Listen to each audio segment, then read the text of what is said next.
Praise lord. ప్రభువైన యేసుక్రీస్తు నామంలో మీ అందరికీ నా యొక్క వందనాలు. అందరూ బాగున్నారా? ప్రతిదినం దేవుని యొక్క వాగ్దానం ద్వారా మీరు బలపరచబడుతున్నారని ఆశిస్తున్నాను. మరి ఈ ఉదయకాల సమయంలో దేవుని యొక్క వాక్యాన్ని చదువుకుందాము. మత్తయి సువార్త 6వ అధ్యాయము 33వ వచనము. మీరు ఆయన రాజ్యముని నీతిని మొదట వెతుకుడు, అప్పుడవన్నీ మీకు అనుగ్రహింపబడును. ఆమేన్. చాలా చక్కటి యొక్క వాగ్దానాన్ని దేవుడు మనకు అందించాడు. దేవుని యొక్క వాక్యము మనకు సెలవిస్తుంది ఏంటంటే, మీరు మొదటగా ఏం చేయాలి అని అంటే, నా నీతిని నేను ఎలా ఉన్నాను, నా నీతిని నేను ఎంత నీతిమంతున్నో నా నీతిని మీరు వెతకండి అని దేవుడు అంటున్నాడు. ఆ తర్వాత నా రాజ్యాన్ని వెతకండి అని దేవుడు అంటున్నాడు. ఫస్ట్ మనం వెతకాల్సింది ఏంటంటే ఆయన రాజ్యాన్ని, ఆయన నీతిని వెతకాలి. చాలామంది ఏం చేస్తారు అని అంటే, వాళ్ళకున్న చింతల్ని, వాళ్ళకున్న సమస్యల్ని, వాళ్ళకున్న బాధల్ని ఎప్పుడు ఆలోచిస్తూ ఉంటారు. ఎప్పుడు వాటి నుండి ఎలా బయటపడాలి అని చెప్పేసి వాళ్ళు చాలా ఆలోచిస్తూ ఉంటారు.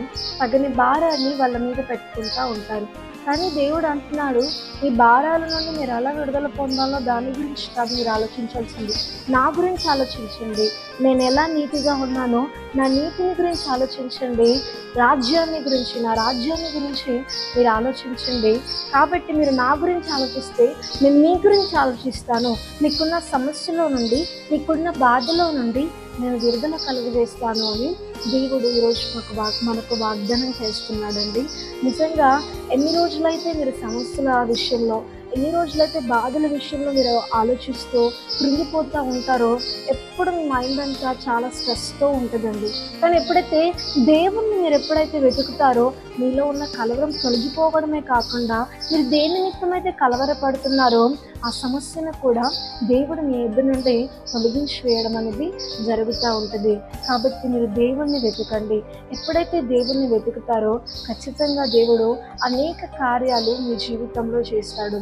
దేవుడి గురించి మీరు ఎప్పుడైతే ఆలోచిస్తాడో ఖచ్చితంగా దేవుడు మీ గురించి ఆలోచించి మీ బాగు గురించి చూడడం అనేది జరుగుతుంది. అలాగైతే మీకు ప్రశ్న రావచ్చు కదండి, మేము దేవుడి గురించి ఆలోచిస్తే ఎప్పుడు దేవుడు ప్రార్థనలోనే, ఎప్పుడు దేవుని పనిలోనే ఉంటే మాకు సొంత పనులు ఉంటాయిగా, మా పనులని మేము ఎలా చేసుకోవాలి అని మీరు అనొచ్చు కదండి. చూడండి, నేను మీకు ఒక ఉదాహరణ చెప్తాను. మీరు చాలా కష్టపడుతున్నారు. ఎంత కష్టపడుతున్నారు అని అంటే, మీకున్న ఆర్థిక సమస్యను గుర్తు చేసుకుంటూ ఎంతో కష్టపడుతున్నారు. మీ శరీరం మొత్తం అలసిపోయినప్పటికీ కూడా నా అప్పు తీర్చుకోవాలి అన్న ఒకే ఒక్క కోరికతో మీ శరీర బలహీనతలను మర్చిపోయి సహా మీరు కష్టపడుతున్నారు. కష్టపడి డబ్బంతా సమకూర్చుకుని ఇంటికి తెచ్చేసరికి ఆ డబ్బు ఏమైపోతుందంటే చాలా ఈజీగా ఒక్కరోజు కష్టం అనేది చాలా తక్కువ సమయంలో వెళ్ళిపోవడం జరుగుతుంది. చూడండి, ఇప్పుడు మీరు మీ కష్టాన్ని ఆలోచించుకొని, మీకున్న సమస్యని ఆలోచించుకొని ఎంతో కష్టపడ్డారు.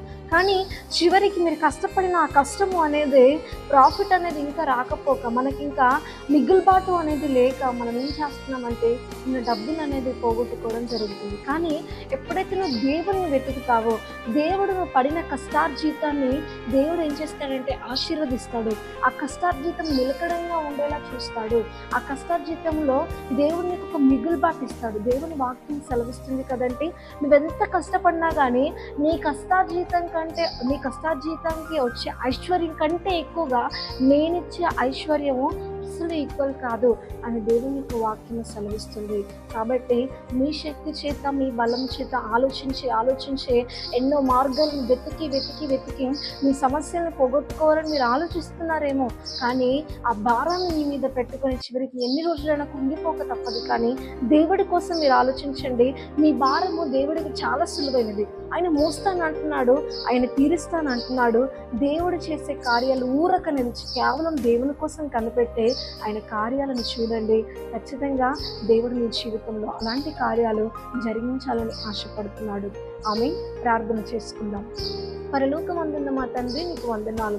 చాలా చక్కటి వాగ్దానాన్ని మాకు అందించు. మొదటగా నీ నీతిని నీ రాజ్యాన్ని వెతుకుమన్నావు గనుక మా చింతలు మా బాధలన్నీ మర్చిపోయి నీ నీతిని నీ రాజ్యాన్ని మేము వెతుకుటకు సహాయం చేయండి.